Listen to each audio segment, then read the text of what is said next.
Hey there, I'm Trevor Houston, the creator of the Who You Know Summit, and I'd like to welcome you to the Who You Know Job Networking Show. On our program, we'd like to show you the job search like you've never seen. Everything from getting noticed by employers, how to properly format your resume, and how to network effectively using LinkedIn to drive recruiters to your profile. We even take suggestions from our amazing community. So if you want to learn all things job search, go ahead and subscribe now. Focus! It's all about the job search. So if you want to learn how to land that next success, you heard them. All you got to do is subscribe and ring that bell so you don't miss out on a thing.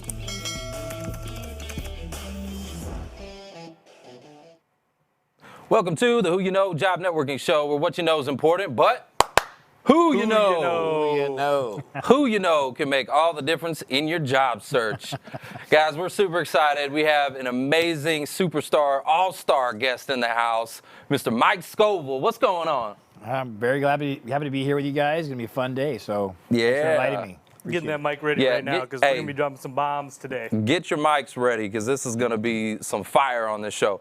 Let's go to the audience real quick. Let's see who we got tuned in with us. Let's see. We got Chandra Thomas, Jason Hopper, Tony Verrilli, Clayton Cunningham. Oh, good to see you. Shout out to you. Mary, I always say her last name wrong. Is it? Leone? Leone. Mary Leone. Shout out to you. How are you doing? Good to see you. Guys, let's get in the comments. Yeah, we've got early guests in. They were on before us, which is great now because we're getting that reminder out. But we've got Flo Akinbi, John Totolo, Frank Menger, Jim Becker, G Jack is Chan. with us. G from Frisco. G's from Frisco. Let's meet G in 3. Yeah, guys, go ahead and check in with us. Tell us where you're tuning in from. Meg Rose. Hey, Meg Rose. So I noticed, let's see, who was it? Reagan said she was from Carrollton. Joke. And G's from Frisco, so appreciate you. So yeah, check in with us. Let us know where you're tuning in from because we get people from all over the country. So we're excited to give you a quick shout out. Also, let us know if it's your first time here. We want to welcome you to the Who You Know family. Alumni, right? If you've been through the programs, you've been through the training, and now you're back to work. Like, we want to give you a shout out, so make sure You're taking your lunch break or a break to join the Who You Know show. Yeah, we got a lot of folks like that. I saw Laura Cobb is on here. So Laura Cobb, Doug Ellersworth, and Lori Oaken. Say that last one again. Doug Ellers. I love how you did that. Ellerbrock. He tried to do it under his breath. Did you see that? He said, Doug. Big shout out to you up in Chicago. Go Bears. Go Bears. Look, if you're going to mess it up, you just got to mess it up, Mark. Come on. Oh, look who we got. We got Kyle Knutson in the house. Kyle, what is up? K-Dog. Yeah. He should be a caller. Jessica. We got to get him on. We got to get him Call in. Isn't that awesome? That is so cool. Guys, also, go ahead and not only get in the comments and tell us where you're tuning in from, but tell us why you're here, right? You're here for a reason. We want to celebrate with you if you've landed. If you're searching right now, I want to know what you're searching for. So put a hashtag, project management or IT or whatever it is that you're looking for. Go ahead and put that in the comments section. And if you're hiring, I want to hear from you as well. Seahawks. Yeah, so we got Steve Main, Jim Young, Laura Cobb, Meg Rose, Nina. Good to see you. How are you? Love it. Amber from Colorado. Appreciate you joining with us today. Somebody's from San Francisco, too. We had someone from San Francisco. By the way, I put it in the comments already, but you guys know the drill. There's that little arrow down at the bottom that says share. Go ahead and mash that button. Mash that share button. Tag your family, friends, and colleagues. Make sure that you're getting this message out because people need it.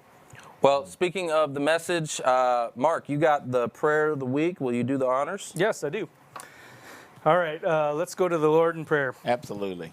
Dear Heavenly Father, thank you for this day. Thank you again, as always, just for all the blessings that you bestow on us. Just want to especially lift you up as we go into the holidays with Christmas and the New Year.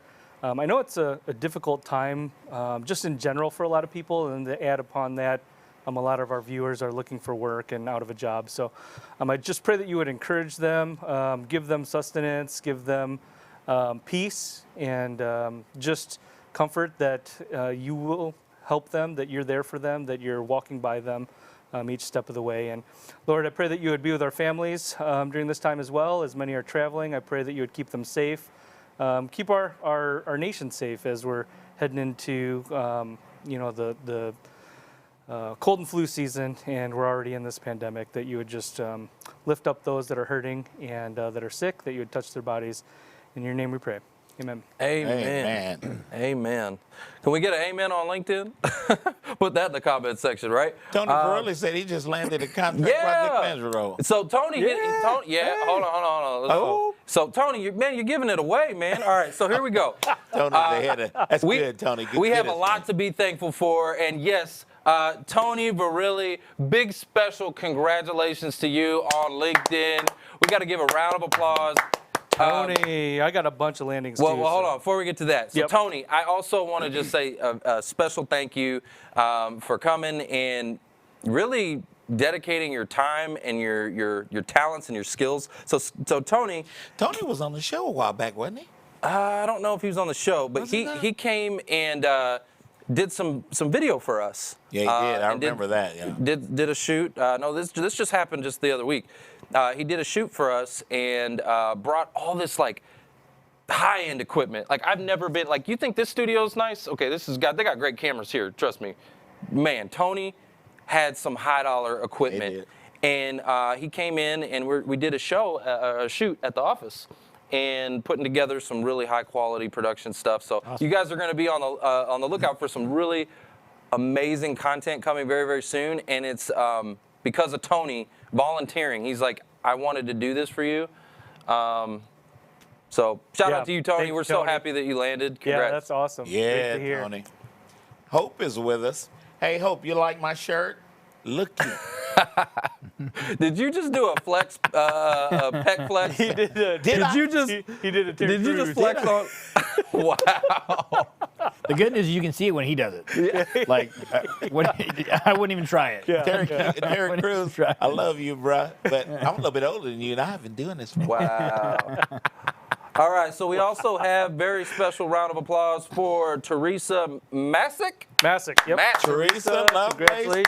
Masick. That's Hands right. on LinkedIn for Teresa. We got Matt Lancaster. Congrats, Matt Lancaster. And Tori Hobbs. Tori Hobbs, all right. And I know you got like 20 others, so. I got a bunch, so I'm just going to shotgun these out here. Shotgun it. Mark Wickersham. Congratulations, All Mark. right, Mark, yeah. Just keep on clapping, because Mark, Chris I heard about that in the elevator coming up. Oh, you did? Yeah. Chris Francisco, he is in the Who You Know Network. He's out in Arizona. Nice. Landed at State Farm. Mohammed Youssef. Brendan Burns. Stephanie Emmy. Sharon Griffith. Kapemba Mbula. Oh my goodness. Jenna Comparin, hopefully I said that right. Rachel Neal, I think you know Rachel Neal. Yep, Wow. Rachel Neal. Rach, go. Scott Wade. Dang. Tori Hobbs, Shayna Dubinsky, Antonio Moore. Antonio Keep Moore. Clapping. Ronald Sumzik, Stephanie Rothfuss. Oh my gosh. Alan Templeman. Golly. Alan Templeman. Wow. You guys see what's happening? We want to slow down over now. Guys, it is Christmas. You want to spend time with your families, but do keep your finger on the pulse of what's going on. Did you guys just hear all that? Now, I got one more big one. Uh-oh. The Colonel just landed about an hour ago. Chris Coronel is going to be a business development manager for Inner City Foundation out of Virginia, but they're all over the world now. They do products and they do services to improve inner cities all over the world. It's cool. Nice. Well, congrats to Chris. Congrats, Chris. The Colonel. So we had like 1 billion landings, guys. Merry Christmas to each and every one of you. Merry Christmas list. That's there. a great way to start the new year with that new job. So that is awesome. Congrats to each and every one of you. So I got the tip of the week, and this may take a little bit. I'm going to try to keep this short as possible. Okay. But it has to do with LinkedIn jail. So all of you know that during our last show, right, you were in the comments, you're there, you're commenting in, and then all of a sudden, like, you couldn't find me. Yep. And, like, everybody shifted over to YouTube. Remember that? Well, LinkedIn shut me down. They literally, shut my account down. You couldn't find me. I couldn't log in. The FBI finally caught up with you. No. So, I told you I'm trying to keep this short, man. You're getting in there. They're coming in through these phones. So I got shut down. Okay, so let me go back a little bit and explain why it happened, how it happened, and the advantage for each and every one of you now that I came out the other end. So here's the deal. back in July, I had put in a petition to LinkedIn. Okay? There's a feature of LinkedIn that is very sought after. Everybody wants it because it will help people grow extremely fast. Okay? And what it is, this feature is the follow button on each and every piece of your content. Okay? Not the follow button on your profile. Okay? Forget that for a second. But on your actual content itself, there's a way to get the follow button to pull up. And why is this important? The reason why it's important is because people can literally, from the news feed, as they're scrolling, if they like you, they can follow you just like that. They don't have to leave and go to your profile or do anything else. It's super easy and convenient. They're in the news feed. They just click follow, right? But in order to get this feature, you had to have 30,000 connections first, okay? So LinkedIn had a benchmark in order for you to be able to get to it. Well, I didn't really like that benchmark. I didn't feel like it was fair, number one. And number two, I felt like it made people go into LinkedIn and just connect, and build inauthentic networks to try to hit 30,000. Does that make sense? Yeah. Like, they're making you, they put a little carrot out there, and they're like, oh, you got to hit 30,000 first. So it makes people go out there and connect. So that's the backstory. I put in a petition in July, basically telling them that I didn't agree with it, and I got a bunch of other content creators to put in cases with me, and I got about 30 different cases, and I put it in a petition, sent it to LinkedIn. Well, then I didn't hear anything back. Okay, I didn't hear anything back from LinkedIn. I had instructed my assistant to send out a connection request every time someone liked my content. So anytime someone saw my content and they liked it, she sent them a connection request and said, hey, thanks for liking my content. Let's connect. Because I'm trying to hit 30,000, right? Because I want that feature. Well, enough of those people said, I don't know who that is. Oh, yeah. I don't know this person. They clicked on the button. They said, I don't know who Trevor Houston is. Right? So that's why LinkedIn shut me down, is because it auto-triggered like a spam thing. They're like, there's spam going on here, right? So they shut me down. So I got put in LinkedIn jail. Laura Cobb says you were excommunicated. I was excommunicated. Laura Cobb said she thought you were dead. Everybody was like freaking out. I was getting text messages, calls, all kinds of stuff. So they shut down my account. Well, I had to go through a whole verification process, had to send in pictures of my driver's license, had to do all this stuff. I finally get on the phone with LinkedIn, and they told me why. They said, because too many people said they didn't know you, and it was spam. And I said, well, the reason why we sent that message out is because I'm trying to hit 30,000. And I told y'all that back in July. She said, okay, let me look into this. She looks into it. She goes, you know what, you're right. We apologize. So number one, they apologized. Cool. Number two, they gave me that follow button on my content. Wow. Number three, they didn't just change it for me. It is now changed across the entire platform. Okay? So now, for you job seekers, for Foster, for Mark, for Mike over here, anybody, it doesn't matter. You don't have to have 30,000 connections to get that perk, right? I literally was able to get it changed across the entire platform. Hey, all things work together for the good, right? Right. So you're welcome. Merry Christmas. I had to go to LinkedIn jail for your good, and came out the other end stronger. Isn't that awesome? That's right. That's Very a good cool. story. Hey, Christine Matthews. So my tip of the week is, that was a long story. Yeah. My tip of the week is go to your LinkedIn profile, change your primary from connect, change it to follow, okay? And that will do it, okay? Change from connect to follow. Okay. And that will get that plus follow button on every piece of your content. You're going to grow exponentially. So job seekers that are creating content right now, because I know you are, you're creating content, go ahead and switch it over. That's my tip of the week. I know that was long. Guys, we got to go to a quick commercial break. Don't go anywhere, because when we come back, we got Mike Scovel in the house. Mike Scovel. Looking forward to it.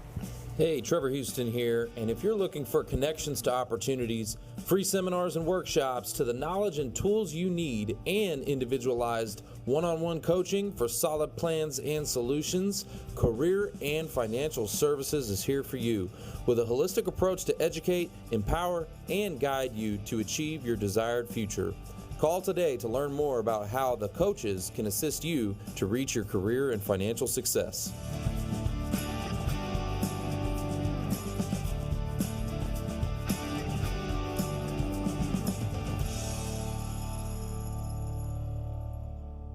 How are you spending extra time at home? Perfecting kitchen skills? Learning a new language? What about your education? At Waldorf University, we're offering 25% off your first online course. It's your time. It's your future. Start today. If you were to look at Dallas and to say, why is Dallas having the success it's having? It's easily because we just have the strongest team in the company. This office is very unique because it's so diversified. And we have agents from different nationality, different ethnicity. I think that's what makes Dallas so different than any other market here in Texas. A lot of millennials are moving to this market who are looking for that, hey, I want to be an entrepreneur. I don't want to be tied in behind a desk for 8 to 10 hours a day, and they're just looking for the opportunity to have a flexible career. I really think that that's what this career offers. This career offers a true balance. Even in a management role, I still have the ability today to go to a soccer game for my son, to go to a play at school for my daughter. It's all about family. It's all about the New York Life family. It's all about my personal family.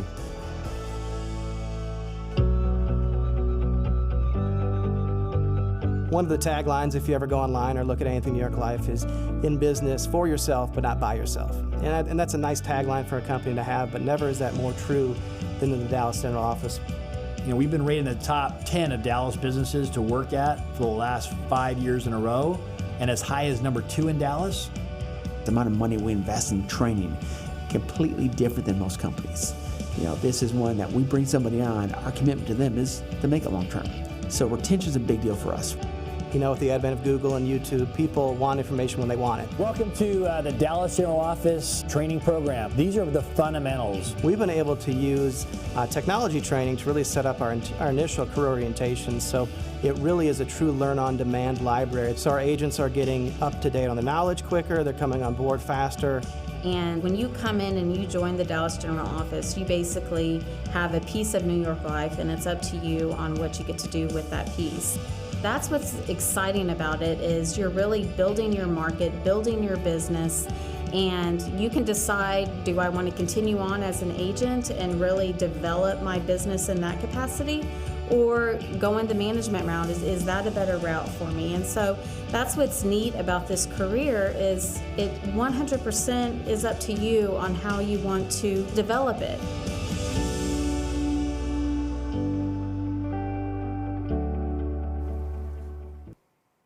Welcome back to the Who You Know Job Networking Show, where what you know is important, but who you know. No. Who you know can make all the difference in your job search. So we're back. We're very excited because we got somebody that you may have seen in that last video we just played. We've got Mike Scovel in the house. He's the managing partner of the Dallas-Fort Worth General Office of New York Life Insurance Company. And his objective is the continued dedication to hiring and developing capable men and women from all backgrounds who can provide effective and innovative solutions for the problems people and businesses face. His expertise includes recruiting within the financial services industry. So everybody, please give a warm welcome and round of applause for Mike Scovel. Thanks, guys. Hey, Mike. Thank you. Thanks for Very coming happy to in. be here. We're excited to have you here. Oh, I'm so excited. So I was reading your bio and kind of going back through your story and stuff like that, and you started with the company at a very early age. 22? 22, yeah. Wow. So, you know, again, it was just one of those things where coming out of college, I actually hadn't even graduated, but I was just on the verge of graduation. And which college, Mike? I went to Fresno State. You went to Fresno? Yes. You're Bulldog? Yes, Wow. That's very few people in Dallas that would know the fact that Fresno State and a Bulldog, right? Bruin. Yeah, okay, love it. So short time, very short time. No, you know, Fresno, it was a great school, great town. I really liked Fresno. And it was where, obviously, I got my start with the company and was an advisor for a couple of years, and then really felt led to move more into a management role. And I would not say leadership role, because both are leadership, right? Advisors, we have the same title for advisors as we would a manager, and that is everybody's in the office is a leader. And it just depends on who you're working with and leading. And for advisors, it's their clients, right? They're leading so many people in this community. In fact, our advisors have far more of they're shepherding a far bigger flock, right, than the managers are, because ultimately, we have advisors that are helping thousands of clients reach the goals that they've actually set out to reach and provide for their families, and it's really a powerful position to be in. So, what was it like for you to get started at such an early age, fresh out of college? Yeah. And was there any fears, anxieties, or were you just like, this is what I want to do my whole life? Yeah, so I did what you have. I grew a beard. Okay. So at 22, I put a beard on, and I had glasses just like yours, but they didn't have a prescription. They were just glass. So was that to make you look older and more distinct? Yeah. So I looked like a baby. When we wanted to look older? Yeah, I looked really young at 22. So I figured, and it was that's probably an insecurity issue. It was not real, right? And in fact, it wasn't until I was probably in the business for about a year and a half where one client who was probably 65 years old was commenting, and he mentioned my age, right?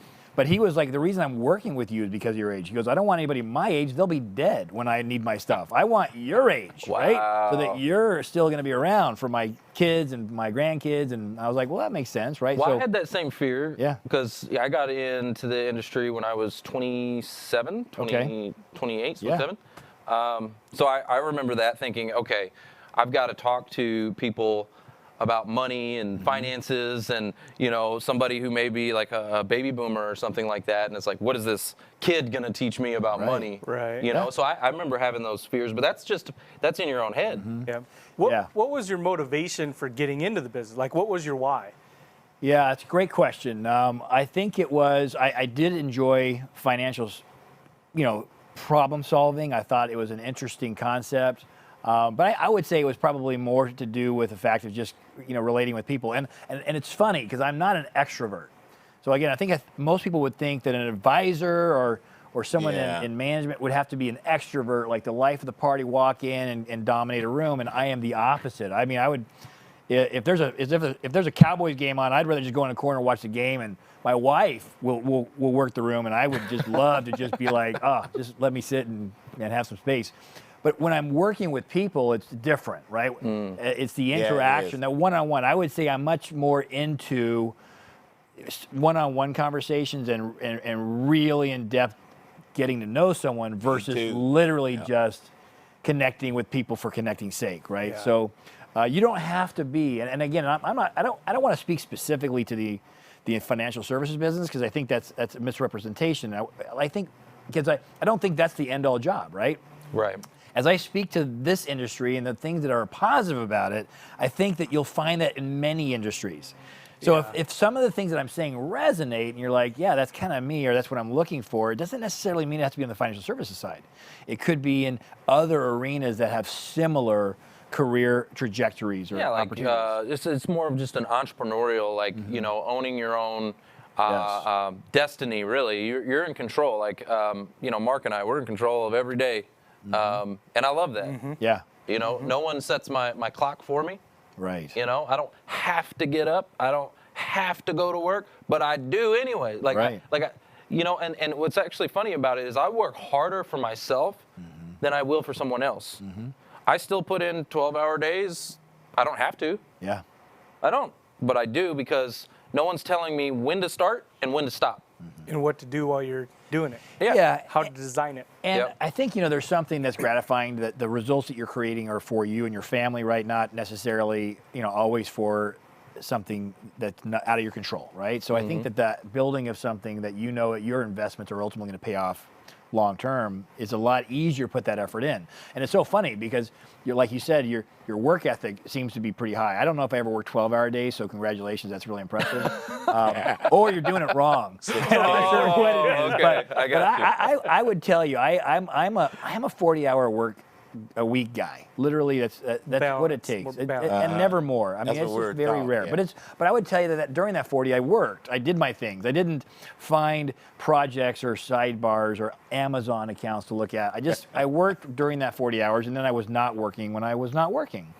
And that control, that ability to kind of manage To that do it, yeah. is a core component of going back to the entrepreneur mentality. When I was working in high school and in college, I worked at Gap and Van Heusen Gap outlets, and I worked at and I would tell you, I was in sports, so I would go in and always get a job like off season, right?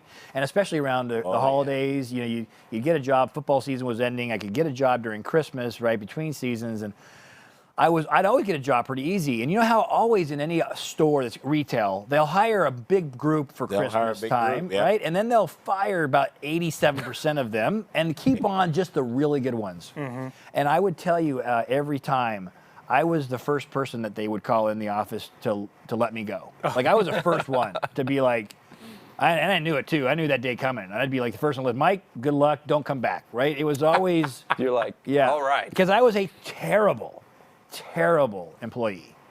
I would tell you I was lazy. I'm the guy that you just had to tell me to do something, because I literally would sit there and do nothing.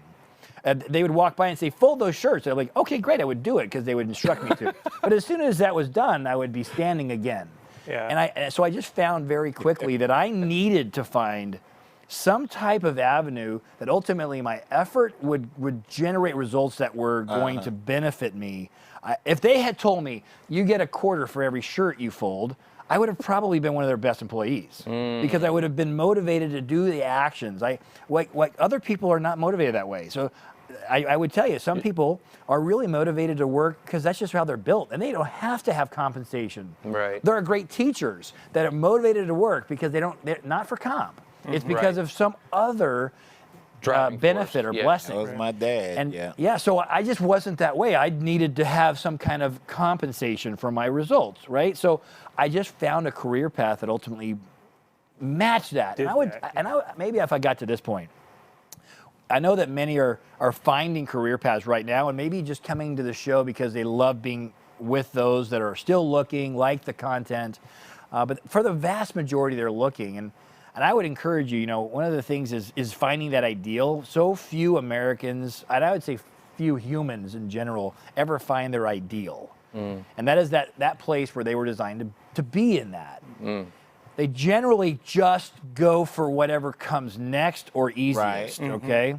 And then they find themselves in it until they're not. And I would tell you, rarely will you be removed from a position that is your ideal. We're oftentimes removed from positions that weren't built for us.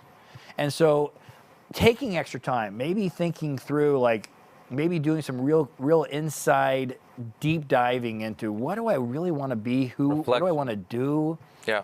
This is the time to do it. I mean, if you're ever going to do it, it isn't, and to say, am I willing to just work harder in this moment to find that versus maybe not working as hard and maybe just finding what's next. Yeah.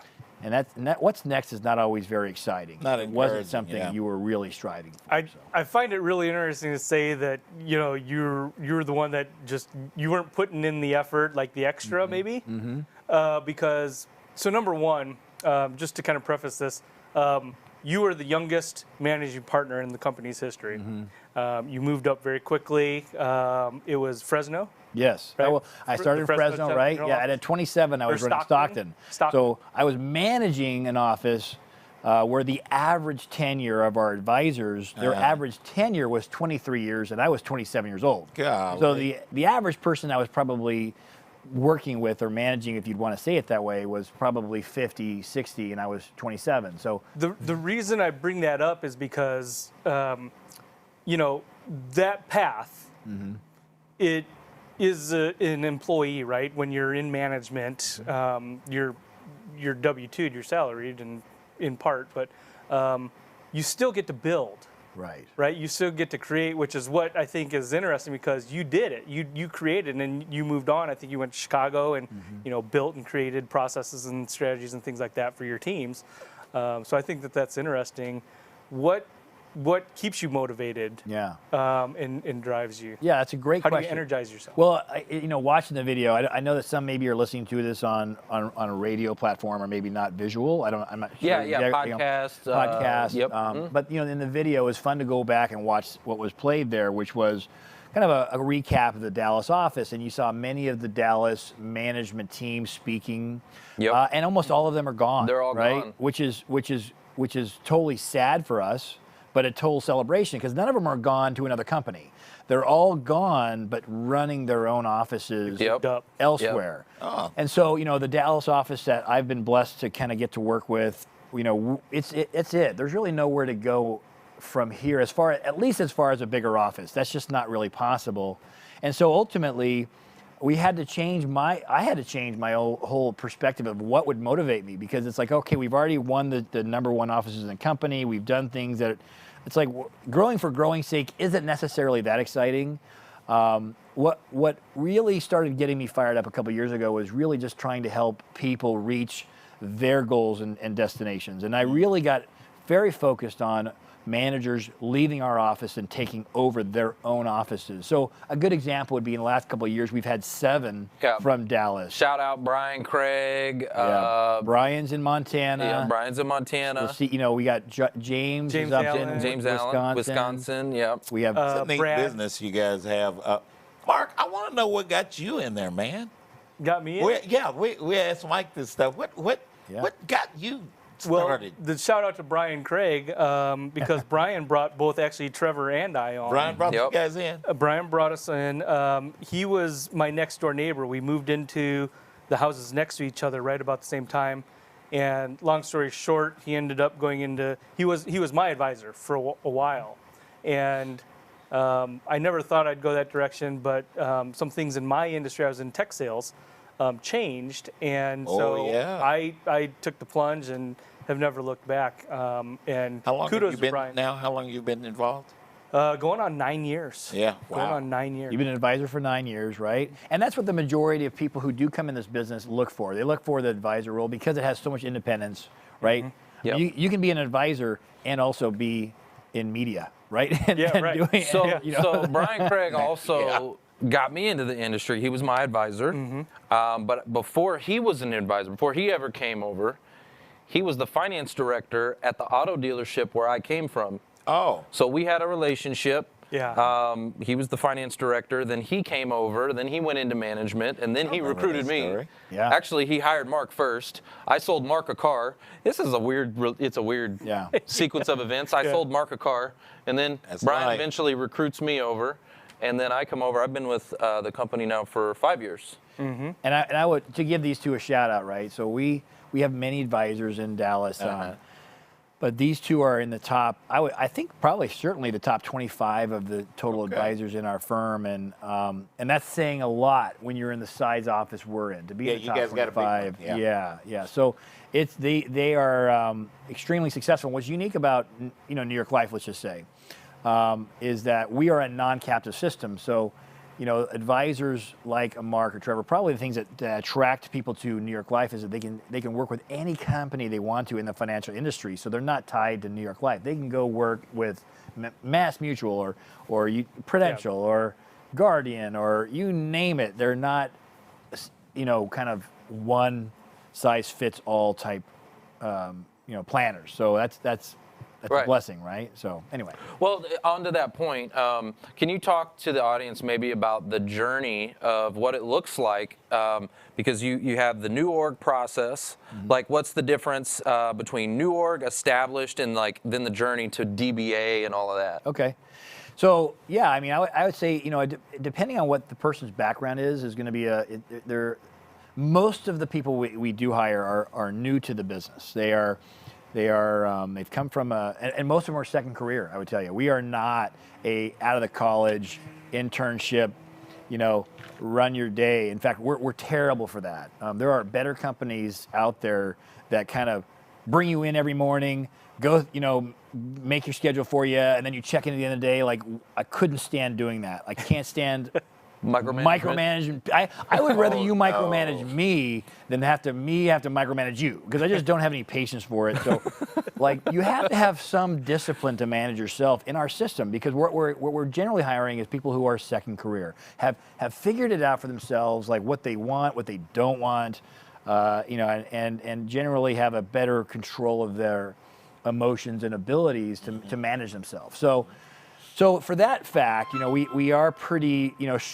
rigid on the training program, but it's very flexible in how you go through it, meaning it's very much at your pace. So we have some advisors who go through it rapidly and others that go through it at a slower pace. And that's the difference of the New York Life system. It's interesting because you look at most of the education systems, they're all everybody at the same pace, right? Everything is about, like, when in fourth grade, will you learn algebra? Well, I don't know algebra in fourth grade. Nowadays, but mate. maybe, yeah, it blows my mind what they're doing. But what's amazing about that philosophy, right? You think about all these kids going through fourth grade and whatever they're learning, and you take a test to demonstrate whether you've mastered or not, and you get a 74%, and you can continue on, which means you missed 26% of what was in the test, and you've never really mastered it. And it's always the same pace for all, and therefore, you just have a varying degree of what people get out of that experience. Where had they had the ability to say, you know what, you haven't mastered this, we're just going to hold you back. It's not a negative, or we're going to give you more time in this, and it really has no bearing on you getting past the fourth grade or fifth grade. You get through it, but it will be at a different pace than maybe Trevor would. And having an education system that allows for that, allows people to become much more proficient at things before moving on, right? So New York Life is like the Montessori of financial services I guess companies. that would be it. I don't know how Montessori does it, but boy, that's at your own pace. Is that how that works? Yeah. Okay, well then yes, I would have to say. Perfect. Yeah. So why did you choose to go the management route? Because when you come on, you get the option. If you're doing certain level production and stuff like that, to kind of have an option to go a certain path, right? And to go into management. Yeah. Why did you choose that path? And what were the reasons behind that? I think everybody has to. It goes back to ideal. Okay. So it goes back to what were you built to do? What is maybe one of the greatest blessings of our organization that I am excited about. Now, this is New York Life, right? So I hate speaking like where you're just touting one thing, but this is very unique to New York Life, is that we have so many different avenues within the confines, especially of Dallas. I know that many of your listeners are from all over the United States, and we're all over. But in Dallas, it's a massive hub for New York Life, and therefore we have lots of different career paths.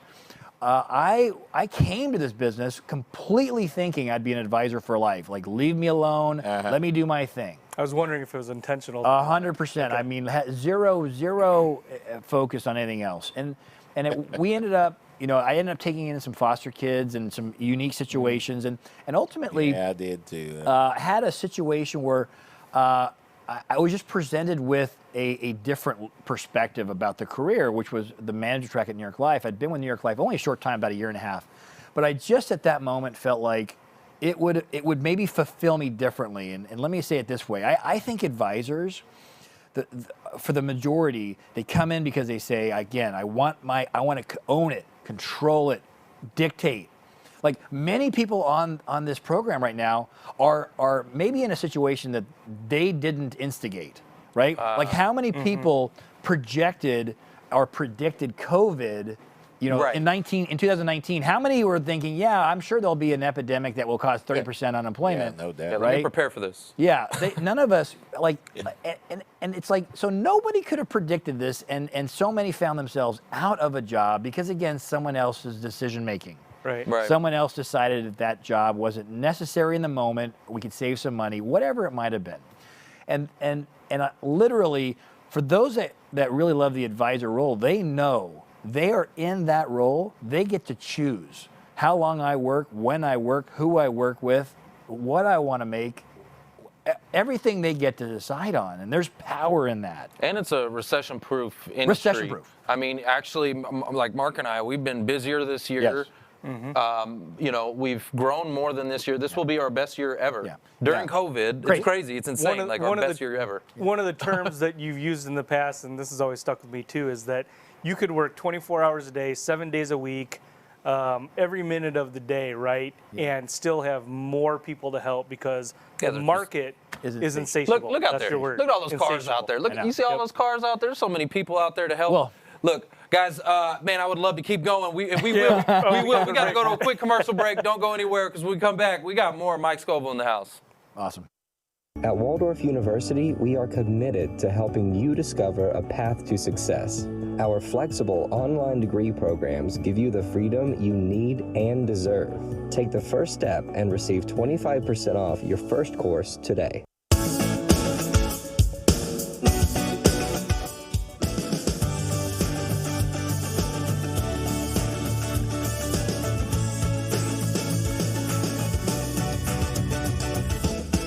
Just wanted to share a quick thank you with the Who You Know team and the area networking groups. I just landed a position with one of my target companies, and as someone who has not been in the role of a job seeker for many years, I was not at all familiar with the process, focusing on target companies and interview strategies, resume techniques, LinkedIn algorithms, and above all, the importance of networking. So how I got the job I have now is I really used the strategies that the Who You Know network taught me for creating LinkedIn content and networking. Here to say a big thank you to the Who You Know Job Networking Show. Mark, Trevor, and Foster are doing such great work, and job seekers everywhere are getting great benefit from it. I was invited to participate in the Career Transition Summit, and it is put on by the Who You Know Network. Within a couple of hours, learned a ton of tricks.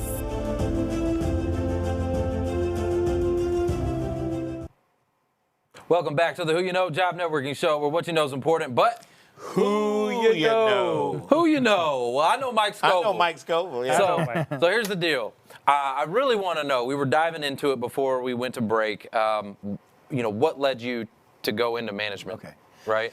Yeah, so I appreciate you asking, because again, the advisor role, we mentioned the benefits of it, right? Right. And I would tell you, you mentioned another thing. You said, you've moved into more of an employee kind of style position, right? Because it's less independent, and that would be 100% true. I'm, Mark, Trevor, a lot of our advisors can just take a month off, go live in Hawaii, and not tell anybody, right? Other than leave a voicemail. Wait, we can do that? Many have, I can tell you that. Many do. Christian, do you hear us? I hope you're listening to the show today. Don't tell my wife. But you can dictate. You don't have to. You have complete control of your time, autonomy, right? So no one has say over you. I couldn't really do that. I couldn't leave for a month. People would be like, what the heck? I need Mike for this, or, there's people that are kind of needing things, right? So I'm a little bit much more attached. Where the blessing that I found that was more of my ideal, right? We're all looking for the ideal. I found that being in management, I loved much more of the team aspect of it, the working with others, and working with a group of individuals running for something together versus independently running, right, my own firm. It'd be more like being on a baseball team than a wrestler, right? The wrestler can win the national championship regardless of how good his team is. It don't matter, right? Yeah. For a baseball team, you're needing everyone to pitch in. You can't do it without everyone, and I love getting others and being involved in them.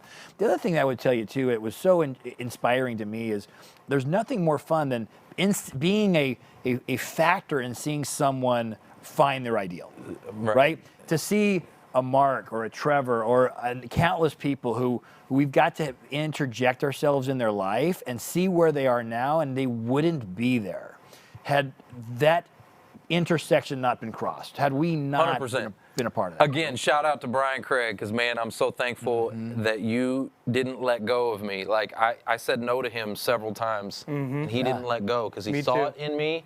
And I am truly blessed. I love what I do. I get to help people. Truly, I get to support people, and I love what I do. And if it wasn't for him not letting go of me and seeing that in me, it takes someone else to see it in you a lot of times, because we don't see it in ourselves a lot of times. We don't see our true potential.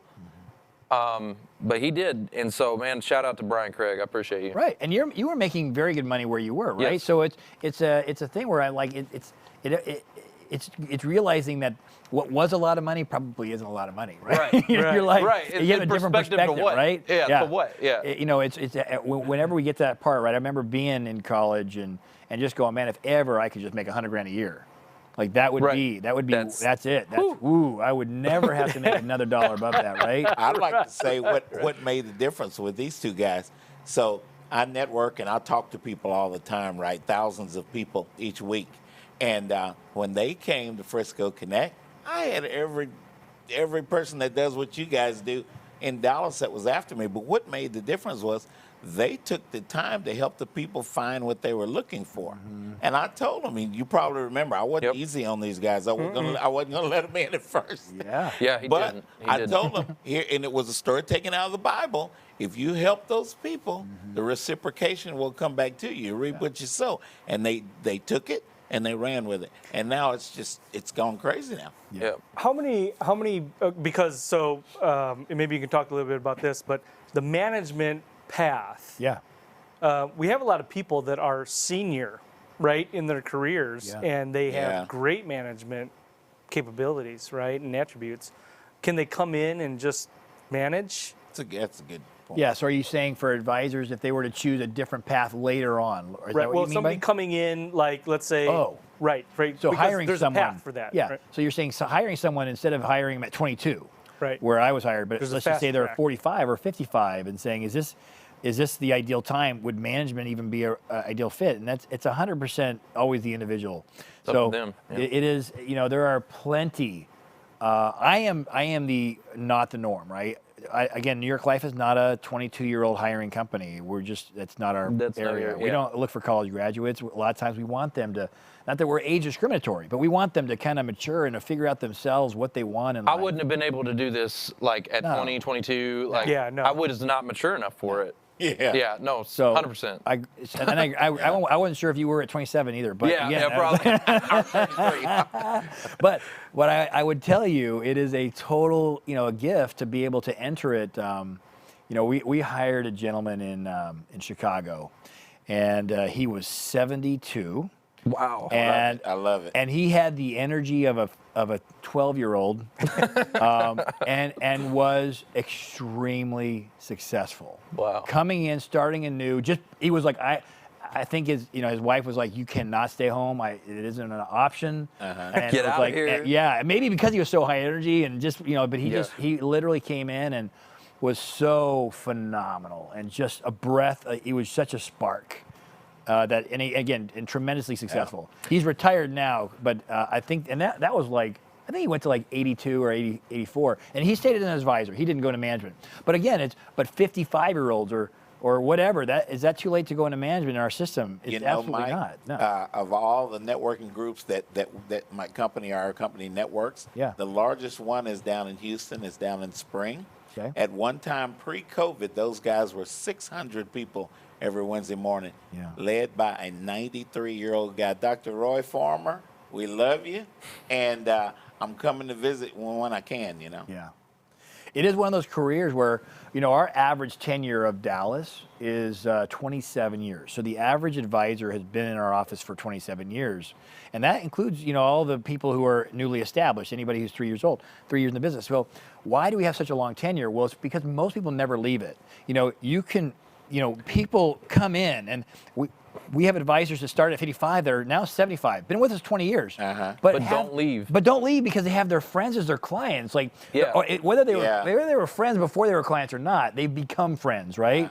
And so they're like, they don't work 5 days a week, but they come in twice a week or whatever they do, and their clients will call them up, hey, I need this for my grandson, or I need this for this. Because they love it. So, and I'm curious about this. Okay, for our office, we've got great retention and tenure on the company, but as a whole in the industry, right, a lot of people know that, financial services doesn't always have that high retention rate. Like, there are a lot of, and I don't want to talk bad about any other companies or anything like that, but a lot of places where, it's churn and burn. It's churn and burn. What's the difference? How have you made the Dallas general office so successful, and to have that kind of tenure, to people are like, I'm staying. This is where I'm meant to be. Okay, so a couple of things, right? It's interesting. There is a little bit of a rap, right, where you say the industry has a bad, where you say maybe only like 13% of advisors make it in this business, industry-wide, and that is the number.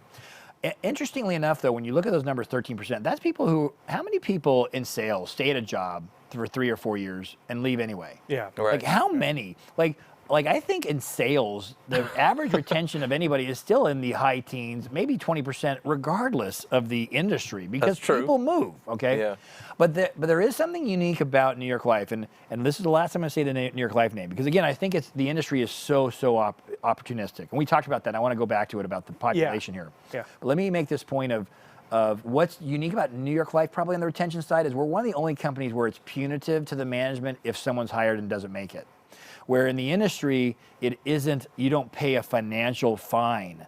Our managers, if they hire someone and they're not right for the business, they pay a price for it, the manager does, and that's good. I want there to be some, you got some skin in the game that ultimately, I'm not just going to bring someone in that ultimately we just give it what the hell, because if it's not the right fit, and this is what it's all about, when it's not ideal for you, it's a waste of time. You could be doing something else 100%. that would fulfill you and you'd be better at it. So that's one uniqueness of New York Life. Something about Dallas, and you guys brought it up earlier, and as you were looking outside of the cars driving by, look at all those cars. How many opportunities are out there? Dallas and Texas in general is the absolute worst place to be a consumer in. And what does that actually mean? Yeah. It just means that you have the lowest probability of an advisor calling on you, because there are fewer advisors in this state in comparison to the population than any other state. So I could challenge all of you, those that are listening in, this is going to be a reflection question. And it's like, other than being in massive, like you've been in a lot, Foster, you've been in a lot of groups where you're around salespeople, and so you have probably been hit up more than anybody on the face of the earth. Okay, so we'll remove you. But in any normal kind of person in Dallas, the teacher, the people who aren't in networking groups as a big part of their life, Pepsi worker, the works at Pepsi, Frito-Lay, whatever, they haven't been called on. Most of them ever. Meaning, you look back, people who are listening to this call, other than in the networking group, maybe that you've been in recently, and probably haven't because of COVID, but you are not getting reached out to by a financial advisor. There are so few here. They're not calling you. And when we would do a meeting, and I'd have 20 people in a meeting, I'd say, how many of you have been called in the last 5 years that have lived here in Dallas at least that long? How many of you have been called by a financial advisor wanting to give you understanding of what's out there in the market today? And I would get maybe 1 in 20 that had ever raised their hand. Yeah, I've never been called. No. I mean, I wouldn't call me, but. But you were in a car dealership making, I would say, relatively good money. Would you have been a good client for someone? Oh, 100%. Oh, yeah. Of course you would have, but no one ever reached out to you. You know why? Because there are not even close to the numbers of advisors that are necessary to support Texas. It goes back to the 20s when the state of Texas put a tariff on insurance companies, and it obliterated the industry, and everyone left Texas. And Texas has never recovered. Wow. They got rid of that tariff in the 1930s, and it ultimately... I didn't know that. Most of the companies started coming back. So like Dallas, we're the largest offices in the entire country, and yet we're one of the babies. We're only about 70, 80 years old. The last office I managed was 132 years old, right? Yeah. Dang. So a 7-year-old agency in New York Life terms is still like you're an infant. You're a baby. Right.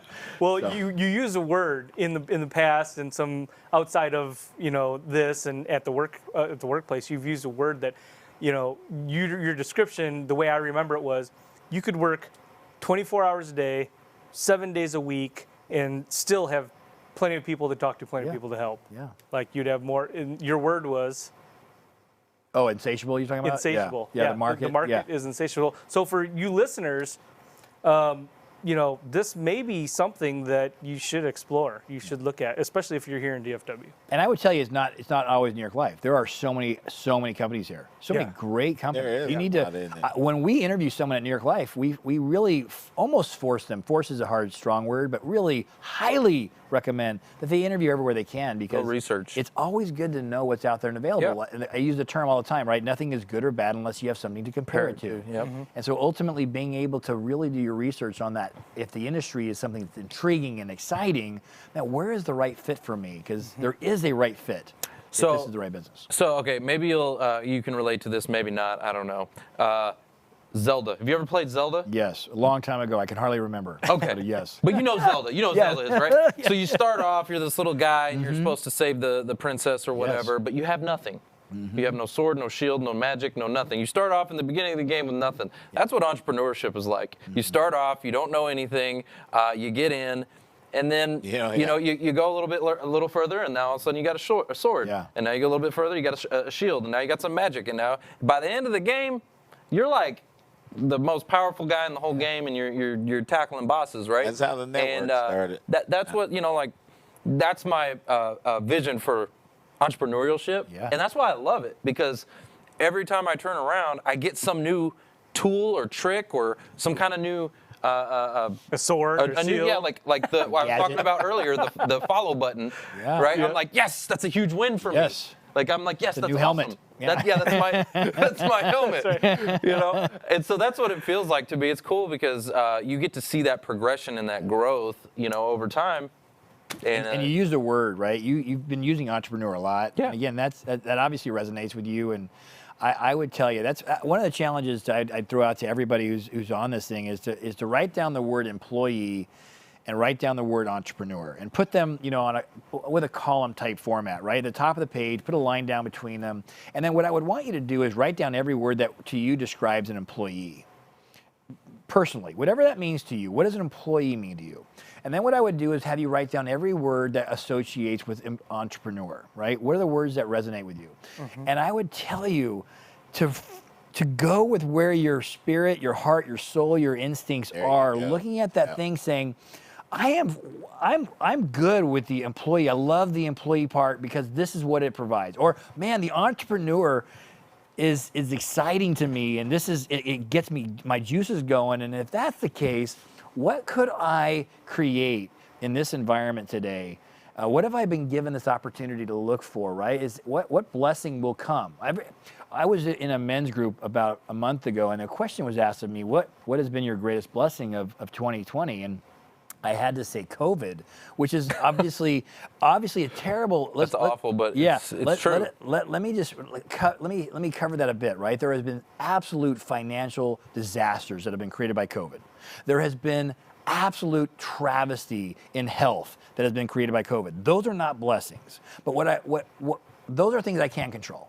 But what ultimately came about because of COVID and what we could control created unbelievable gifts in my life, in the office, in not just being up, right? It is transformational in so many ways. What this has brought about. Impact. Like with this show.